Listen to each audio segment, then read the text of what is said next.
Well, we are focusing a lot on the screen to shelf strategy for all our brands.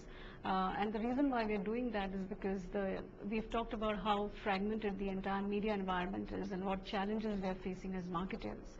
Now, it's very important to build a very holistic, integrated way of looking and building your brand strategy when you're looking at connecting with consumers.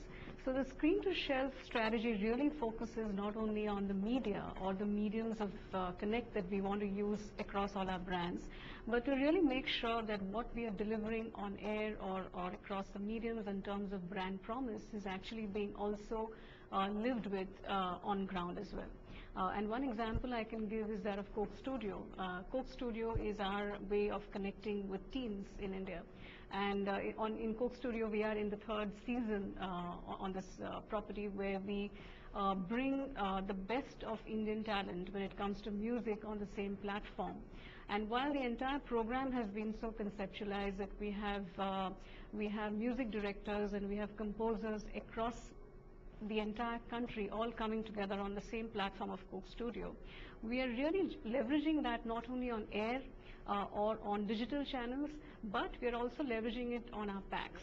So for example, we are looking at various ways of providing free content, which is Coke Studio unique content through the Coke bottles. And that would be one example to really see how a screen to shelf strategy comes into play. Well, we continue to believe that it's very important to invest, and the investment levels on a brand need to be as per what is really required in terms of the brand strategy. We are ensuring that there is all that we need to do to make sure that we keep connecting with the consumers. So when we are looking at our brand spends, while it's very important to build effectiveness and efficiencies in these tough environment, in these tough situations, is really about saying how can we continue to build and how can we actually leverage a lot more from our marketing investments. So we are focusing on efficiencies and we are focusing on building more effectiveness, driving more ROI on our marketing programs so that we continue to look through these tough times as well.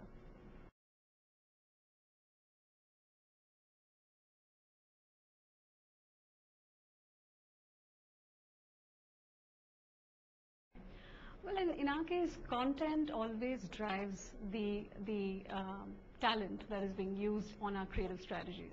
And across our brands, we have tried to ensure that we are using the right talent to really communicate the brand values. So for example, we have Salman Khan on Thumbs Up, and we believe he's the right brand ambassador for our brand.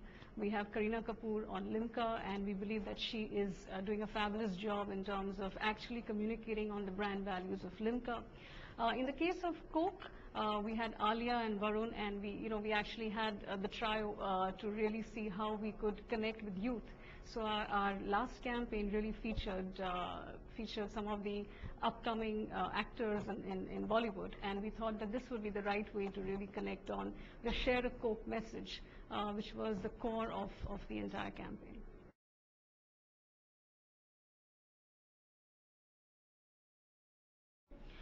I think ATL and BTL are the two sides of the same coin, and they need to be leveraged holistically when we look at building our brand strategies and connecting with consumers. I don't think it's possible for us to rely only on one, and therefore ATL and BTL need to work together. What we are doing increasingly is to make sure that we start building our conversations with our media agency partners or our creative agency partners earlier in the day, so that we start working on a holistic program that looks at ATL and BTL together. There was a time when we would only start with the ATL conversation, and then the BTL would follow much later as a part of the brand strategy discussion. But today that has changed. What we're really doing is talking about a key strategic initiative that the brand needs to undertake, and that needs to be addressed through ATL and BTL concurrently. And I think that's the one change that we are bringing about, so that we come across on the brand holistically in terms of what the brand wants to communicate, and then there is no loss in translation between what the ATL strategy is and what the BTL strategy is.